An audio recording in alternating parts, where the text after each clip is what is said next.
Hello મિત્રો, આપ સૌનું સ્વાગત છે ગ્રો ગુજરાતી ચેનલ પર। મારું નામ છે યજ્ઞેશ પટેલ।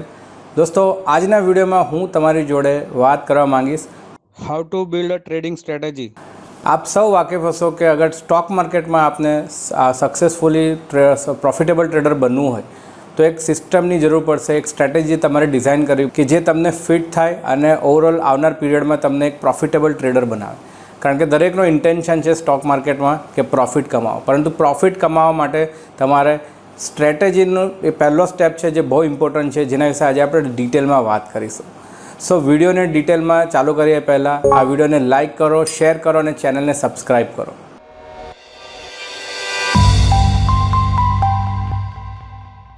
દોસ્તો, જેમ કે મેં અત્યારે જણાવ્યું કે સ્ટોક માર્કેટમાં અગર તમારે લાંબા પીરિયડની અંદર પ્રોફિટેબલ ટ્રેડર બનવું છે અને successfully year on year profit કરવો છે તો તમારે બહુ ઇમ્પોર્ટન્ટલી ફર્સ્ટ સ્ટેપ તમારે ટ્રેડિંગ સ્ટ્રેટેજી ડિઝાઇન કરવી પડશે। હવે ઘણા બધાને ક્વેશ્ચન આવશે કે ટ્રેડિંગ સ્ટ્રેટેજી એટલે શું? What is trading strategy? Trading સ્ટ્રેટેજીની અગર વાત કરીએ તો પ્રી ડિફાઇન્ડ પોઈન્ટ, મતલબ કે પહેલેથી રૂલ નક્કી કરીશું કે જે તમને સ્ટોક કે પછી ઓપ્શન કે પછી કમોડિટીમાં તમને એન્ટ્રી અને એક્ઝિટના બે ભાવ જણાવશે। મતલબ કે તમે પ્રી ડિફાઇન્ડ એન્ટ્રી કરશો અને ક્યારે એક્ઝિટ કરવું જોઈએ તમે પહેલેથી ડિસાઇડ કરી ચૂક્યા હશો, તો આને ટ્રેડિંગ સિસ્ટમ કહે છે કે જેને આપણે યુઝ કરીશું રૂલ બેઝ, મતલબ કે રૂલ્સ આપણે રેડી કરીશું કે જેના મદદથી આપણે સ્ટોકની અંદર એન્ટ્રી કરીશું અને કઈ જગ્યાએ એક્ઝિટ કરવાનો છે, પ્રોફિટમાં કે લોસમાં, એ પણ આપણે પ્રી ડિફાઇન્ડ પહેલેથી ડિસાઇડેડ હશે, તો આને કહેવાય ટ્રેડિંગ સિસ્ટમ। હવે ઘણા લોકો ટ્રેડિંગ સિસ્ટમ નોઈંગલી અનનોઈંગલી યુઝ કરતા જ હશે, પરંતુ આપણે એ પણ જોયું છે કે ઘણા ટ્રેડર્સ શરૂઆતમાં ટ્રેડિંગ સિસ્ટમ એ યુઝ કરી, ત્યારબાદ બી યુઝ કરી, ત્યારબાદ સી યુઝ કરી અને લગભગ 6 મહિનાની અગર વાત કરીએ તો 25-30 ટ્રેડિંગ સિસ્ટમોને અલગ અલગ યુઝ કરીને ટ્રાયલ એન્ડ એરર કરી ચૂક્યા હોય છે। અને ત્યાર પછી આપણે એમને પૂછીએ કે કઈ ટ્રેડિંગ સિસ્ટમ સારી હતી તો કહેશે કે સ્ટોક માર્કેટમાં કશું જ કામ નથી કરતું। ના દોસ્તો, એવું નથી। અહીંયા તમારે અમુક વસ્તુનું ધ્યાન રાખવાનું રહેશે। સૌથી પહેલાં તો આપણે જે ટ્રેડિંગ સ્ટ્રેટેજી ડિઝાઇન કરવાના છે, જે તમે પોતે ડિઝાઇન કરશો, એ તમને સૂટ થાય છે કે નહીં એ જોઈને, એ જાણીને ત્યારબાદ એને આપણે બિલ્ડ કરીશું। તો એના માટે અમુક સ્ટેપ્સ છે એ આપણે જાણીશું। તો ટ્રેડિંગ સ્ટ્રેટેજીની વાત કરીએ તો સૌથી પહેલાં તો અગર તમે ફૂલ ટાઈમ ટ્રેડર છો કે પાર્ટ ટાઈમ ટ્રેડર છો અને ઇન્વેસ્ટર છો એ પણ ધ્યાન રાખો। અગર ઇન્વેસ્ટમેન્ટ કરો છો સ્ટોક માર્કેટમાં તો તમારા ટાઈમનું અહીંયા એક્ટિવલી પાર્ટિસિપેશન જરૂર પડતી નથી। મતલબ કે ઇન્વેસ્ટમેન્ટમાં આપણે 6 મહિના, વર્ષથી એનાથી વધારે પીરિયડ આપણે સ્ટોકમાં હોલ્ડિંગ કરીએ છીએ, તો તમારે વારે ઘડીએ સ્ટોક્સને ઇન્ટ્રાડે બેસિસ પર જોવાની જરૂર નથી પડતી, તો તમે અહીંયા પેસિવલી ટાઈમ આપી શકો છો। પરંતુ અગર તમે ટ્રેડિંગ કરો છો, ફૂલ ટાઈમની વાત કરીએ અને સ્પેશિયલી ઇન્ટ્રાડે કરો છો તો તમારે અહીંયા એક્ટિવલી પાર્ટિસિપેશનની જરૂર પડશે, તો ત્યાં પેસિવ નહીં ચાલે, તમારે અહીંયા ટાઈમ આપવો પડશે।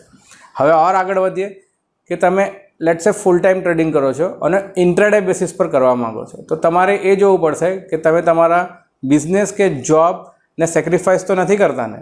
કારણ કે અગર તમારા ટાઈમિંગ્સ એવા હોય છે કે સવારે ટ્રાવેલિંગ કરવાનું હોય અને ઓફિસ પહોંચવાનું હોય ટાઈમ પર, તો તમારા માટે સવારના મોર્નિંગ અવર્સ ટ્રેડ કરવો ડિફિકલ્ટ છે, કારણ કે તમે ટ્રાવેલિંગ કરો છો અને એ ડ્યુરેશનમાં અગર તમે મોબાઈલથી ટ્રેડ કરશો તો સમહાવ તમને કોઈક વાર પ્રોફિટ થઈ જશે, પરંતુ રેગ્યુલર બેસિસ પર year on year, month on month અગર તમારે આગળ વધવું હશે પ્રોફિટેબલ તો ડિફિકલ્ટ થઈ જશે। તો એ લિમિટેશન્સ ધ્યાનમાં રાખો। એ ફાઇન્ડ આઉટ કરો કે તમારે કયો ટાઈમ સ્યુટેબલ છે માર્કેટમાં। મોર્નિંગ ફર્સ્ટ આવર તમને શૂટ થાય છે, આફ્ટરનૂનમાં શૂટ થાય છે કે પછી છેલ્લે 1-1.5 કલાક જે છે 2 વાગ્યા પછીની વાત કરીએ તો એ શૂટ થાય છે, તો એ ફાઇન્ડ આઉટ કરો। તમારે પ્રીવિયસ ટ્રેડિંગની જે તમારી જર્નલ હશે, તમે જે ટ્રેડ્સ કર્યા છે એને ટાઈમિંગ નોંધો અને ચેક કરો। હવે એ જોતાં તમને એ માલુમ પડે છે કે અહીંયા તમને આખા દિવસની વાત કરીએ 3:30 સુધી તો પ્રોપર ટાઈમ એવો નથી મળતો, તમારા બિઝનેસનો એવો નેચર છે કે તમારી જોબનો એવો નેચર છે કે તમને 3:30 સુધી ટાઈમ નથી મળતો, તો ત્યારબાદ તમે અધર ઇન્સ્ટ્રુમેન્ટ્સ છે જેમ કે કમોડિટી માર્કેટ, એની પર ફોકસ કરવું જોઈએ। સ્પેશિયલી કમોડિટી માર્કેટની વાત કરીએ તો એના આવર્સ લોંગ છે, મોર્નિંગમાં ચાલુ થાય છે અને રાત્રે 11:30 થી 12 વાગ્યા સુધી વર્કિંગ હોય છે અને મોસ્ટલી એની અંદર કમોડિટીની અંદર 6-6:30 પછી સાંજે સારું મોમેન્ટમ જનરેટ થાય છે, તો ઘણા બધાને આ ટાઈમ સ્યુટેબલ હોઈ શકે છે, યા પછી 8 વાગ્યા પછી, 9 વાગ્યા પછી, તો આ એક ફ્લેક્સિબલ ટાઈમિંગ છે કે જ્યાં તમે ટ્રેડ કરી શકો છો, તો એ પણ ફાઇન્ડ આઉટ કરવું જરૂર છે। અને કમોડિટીઝની અંદર પણ ઘણા ઇન્સ્ટ્રુમેન્ટ છે કે કયા ટ્રેડ કરવા, ગોલ્ડ, સિલ્વર, ક્રૂડ, આપણે બુલિયન્સની વાત કરીએ, મેટલ્સ છે ઘણી બધી, તો એ પણ ફાઇન્ડ આઉટ કરવું જરૂરી છે. તો આ થયું કે તમે કયા ઇન્સ્ટ્રુમેન્ટ ટ્રેડ કરવા જોઈએ અને ટાઈમિંગ. સૌથી પહેલાં સ્ટેપની વાત કરીએ કે ટાઈમિંગ અને ઇન્સ્ટ્રુમેન્ટ. લેટ્સ સે કે તમે ઇન્ટ્રાડે બેસિસ પર ટ્રેડ કરવા માગો છો. તમારી પાસે શરૂઆતનો પહેલો કલાક મોર્નિંગ 9:30 10:30 11 વાગ્યા સુધી તમારી પાસે ઇનફ ટાઈમ છે ટ્રેડ કરવા માટે અને તમે ફૂલ ટાઈમ ટ્રેડ કરવા માગો છો, તો તમે મોમેન્ટમ ટ્રેડિંગ, સ્કાલ્પિંગ, ઇન્ડેક્સ કે ઓપ્શન્સની અંદર કરી શકો છો. કારણ કે આ મોર્નિંગ અવર્સની અંદર માર્કેટમાં ખાસું એવું મોમેન્ટમ જોવા મળે છે. તો ત્યારબાદ તમને આઈડિયા આવી ગયો કે મારે આ આવરમાં ટ્રેડ કરવું છે, તો નંબર ઓફ ટ્રેડ્સ કેટલા કરવાના છે એ પ્રી-ડિફાઇન કરો. આ રિસ્ક મેનેજમેન્ટની અંદર આવશે, તો એની પણ આપણે ડિટેલમાં વાત કરીશું આ જ વિડીયોમાં. ત્યારબાદ હવે આપણે ડિસાઇડ થઈ ગયું કે મોર્નિંગ 1 આવરમાં આપણે ટ્રેડ કરવાનો છે કે પછી કમોડિટી માર્કેટ્સમાં ટ્રેડ કરવાનું છે એઝ પર યોર ટાઈમિંગ. તો લેટ્સ સે કે તમે મોર્નિંગ 1 આવરમાં ટ્રેડ કરો છો, તો હવે એ જોવાનું રહ્યું કે તમે ટેકનિકલ એનાલિસિસના કયા પેરામીટર્સ યુઝ કરીને ટ્રેડિંગ સિસ્ટમ બિલ્ડ કરો છો. મે બી એ કેન્ડલ સ્ટિક હોઈ શકે, ચાર્ટ પેટર્ન હોઈ શકે છે, કોઈ ઇન્ડિકેટર હોઈ શકે છે, અધરવાઇઝ પ્રાઇસ એક્શન હોઈ શકે છે. તો એ તમારે ફાઇન્ડ આઉટ કરવું પડશે. સો ફોર એક્ઝામ્પલ તમે ઇન્ડિકેટર બેઝ ટ્રેડ કરો છો, તો એને પહેલાં બેક ટેસ્ટ કરી લો કે 1 આવરની અંદર ઇન્ડિકેટરની અંદર પર્ટિક્યુલર ઇન્ડિકેટર, લેટ્સ સે ફોર એક્ઝામ્પલ MACD તમે યુઝ કરો છો, તો MACDના જ્યારે બાયના સિગ્નલ આવે છે તો કયા ટાઈમ ફ્રેમ્સ પર તમે ઇન્ટ્રાડે બેસિસ પર કરવાના છે, તો 5 મિનિટ 15 મિનિટમાંથી કોઈ એક ટાઈમ ફ્રેમ યુઝ કરશો. તો આની અંદર તમને કેટલી એક્યુરેસી મળે છે, તો પાછલા 6 મહિના 1 વર્ષના ડેટા ટેસ્ટ કરો, તો એનાથી તમને આઈડિયા આવશે કે લગભગ લેટ્સ સે કે 100 ટ્રેડ આવ્યા છે, તો 50 ટ્રેડ કે 60 ટ્રેડ પ્રોફિટેબલ છે, 40 ટ્રેડમાં લોસ છે, હાઈએસ્ટ પ્રોફિટ આટલો છે, હાઈએસ્ટ લોસ આટલો છે. તો એનાથી એક તમને સ્ટેટિસ્ટિકલ ડેટા મળી જશે અને તમને એક પ્રી એજ મળશે કે મારે આ સિસ્ટમમાં કોન્ફિડન્ટલી આગળ વધવું જોઈએ કે પછી આની અંદર મોડિફિકેશનની જરૂર છે. તો આ રીતે તમે ફર્સ્ટ ડિઝાઇન કરશો entry exit point with the help of technical tool like candlestick, યા પછી ઇન્ડિકેટર, પ્રાઇઝ એક્શન યા ફિર ચાર્ટ પેટર્ન. દરેકનું અલગ અલગ હોઈ શકે છે. મે બી અમુક ઇન્ડિકેટર બેઝ સારું કરી શકે છે, અમુક સિમ્પલ પ્રાઇસ જોઈને પણ કરી શકે છે અને અમુક ચાર્ટ પેટર્ન પર ફોલો કરી શકે છે. તો આ બે સ્ટેપ તમારે જોવાના રહ્યા કે ફર્સ્ટ ટાઈમિંગ અને બીજું છે કે કયું ઇન્સ્ટ્રુમેન્ટ તમે ટેકનિકલના કયા ટૂલ્સ યુઝ કરીને તમે એન્ટ્રીને એક્ઝિટ પ્લાન કરો છો. તો આ બહુ ઇમ્પોર્ટન્ટ છે. ત્યાર પછી આપણે વાત કરીએ કે જે ટેસ્ટિંગ કર્યું છે અને તમે જે ટ્રેડ સ્ટાર્ટ કરો છો બેક ટેસ્ટિંગ બાદ, તો એને તમારે પહેલું તો ઓછી ક્વોન્ટિટીથી ટ્રેડ કરો છો. અગર તમે ઇક્વિટી ટ્રેડ કરો છો તો લેટ્સ સે 1 ક્વોન્ટિટીથી ટ્રેડ કરો, કારણ કે અહીંયા આપણે એ જોવું છે કે આપણો કોન્ફિડન્સ બિલ્ડ થવો જોઈએ અને જે સિસ્ટમ આપણે ડિઝાઇન કરી છે એ આપણને સૂટ થવી જોઈએ. તમે સીધું જ 500,000 મોટી ક્વોન્ટિટીથી ટ્રેડ કરવા જશો તો મોટા લોસ લાગી શકે છે અને તમારો કોન્ફિડન્સ પણ બ્રેક થઈ શકે છે, જે ટ્રેડિંગમાં બહુ હાનિકારક છે. તો અગર ઓપ્શનની વાત કરો તો એક 2 લોટથી સ્ટાર્ટ કરો તમે, નહીં કે ડાયરેક્ટ સીધા 500 ને 1000 ને 1800 ક્વોન્ટિટી ટ્રેડ કરો. તો સ્ટાર્ટ સ્મોલ, બરાબર. ત્યારબાદ આ જ સિસ્ટમ જે તમે ફોલો કરો છો, લેટ્સ સે કે મેં MACDનું એક્ઝામ્પલ આપ્યું 1 આવર, ફર્સ્ટ 1 આવરમાં, તો એને તમે 3 મહિના 6 મહિના સુધી કન્ટિન્યુઅસલી સેમ ક્વોન્ટિટીથી ટ્રેડ કરો. અગર સ્ટોકમાં કરો છો તો 5 10 એક ક્વોન્ટિટીથી ટ્રેડ કરતા જ જાઓ. ઓપ્શન્સ કરો છો તો 1-2 લોટ પર તમે કન્ટિન્યુઅસલી 3 મહિના 6 મહિના ટ્રેડ કરો અને દરેકનું જર્નલિંગ કરો. તમે કયો ટ્રેડમાં એન્ટ્રી પરફેક્ટલી કરી, મિસ કરી, લેટ કરી, અર્લી કરી, આ એક્ઝિટ અર્લી કરી નાખો, એક્ઝિટમાં તમે લેટ પડ્યા, આ બધી વસ્તુનું નોંધ કરો. લોજિક તમારું પ્રીડિફાઇન છે એનાથી જ એન્ટ્રી કરી કે પછી બીજી રીતે કરી છે, એ બધી વસ્તુનું નોંધ કરો અને એની એક જર્નલ બનાવો. તો આ 3 થી 6 મહિના તમે એ જર્નલની અંદર નોંધો કે તમે જે સિસ્ટમ બનાવી હતી એની અંદર તમે એને કેટલું એક્ઝિક્યુટ કરી શકો છો. 50%, 60%, 80% કે 90% સુધી તમે એક્ઝિક્યુશન કરી શકો છો અને શું રિઝલ્ટ આવે છે નેટ.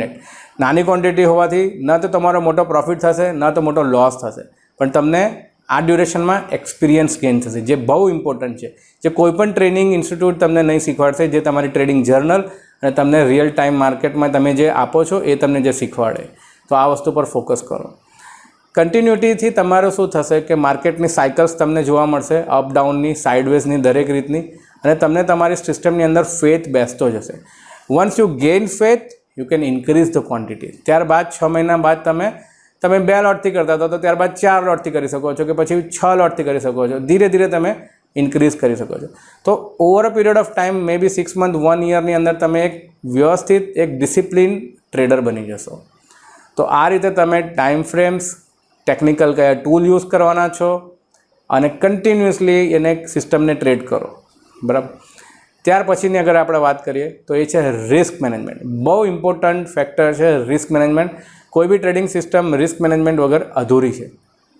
તો લેટ્સ સે કે જે એક્ઝામ્પલ આપણે લીધું છે કે આપ MACDથી ટ્રેડ કરી રહ્યા છો 1 આવરમાં, ફર્સ્ટ 1 આવરની અંદર, તો આપણે ત્યાં રૂલ ફિક્સ કરીએ છીએ કે ભાઈ 2 ટ્રેડ કરીશું કે 3, મેક્સિમમ 3 ટ્રેડ કરીશું, અને એની અંદર પર ટ્રેડ આપણે રિસ્ક પણ ડિફાઇન કરીશું. જેટલું આપણું કેપિટલ છે એનાથી 1%, મેક્સિમમ 2% પર ટ્રેડ તમે રિસ્ક લઈ રહ્યા છો. તો લેટ્સ સે તમારું કેપિટલ 1 લાખનું છે અને 2% ગણીએ તો 2000 રૂપીસ તમે પર ટ્રેડ બેર કરવા માટે રેડી છો. હવે પર 2% કેપિટલનું લો છો તો 2000 રૂપીસ જે આપણે એક્ઝામ્પલ લીધું છે, તો એ 2000ની અંદર તમે 2 ટ્રેડ પણ કરી શકો છો 1000ના, કે પછી એક ટ્રેડ પણ કરી શકો છો 2000 રૂપિયાના લોસનો. તો અહીંયા તમને પહેલેથી ખબર છે કે પ્રી ડિફાઇન લોસ કેટલો થવાનો છે.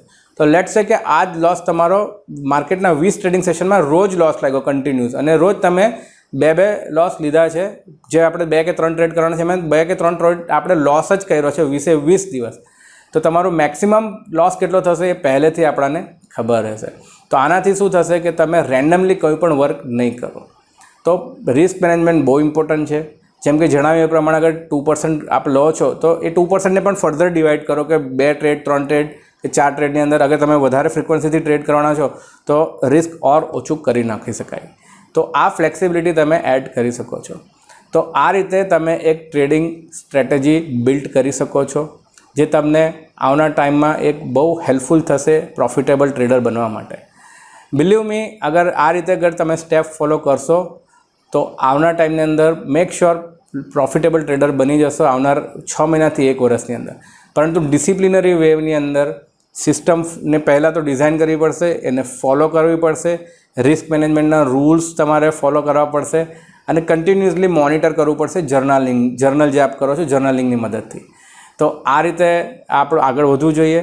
હોપફુલી આ વિડીયોની અંદર તમને ખાસી ઇન્ફોર્મેશન મળી હશે કે કઈ રીતે ટ્રેડિંગ સિસ્ટમ ડિઝાઇન કરી શકાય છે, કયા મુદ્દા ધ્યાનમાં રાખવા જોઈએ. આશા રાખું છું કે તમને શીખવા મળ્યું હશે. કમેન્ટ સેક્શનમાં જરૂર બતાવો, જણાવજો કે શું શીખવા મળ્યું છે, અને નવા કોઈ ટૉપિક તમે શીખવા માંગતા હો જે અમે લઈને આવીએ તો એને પણ સજેસ્ટ કરી શકો છો. આજના વિડીયોમાં એટલું જ. Thank you so much. Good bye everyone and happy trading.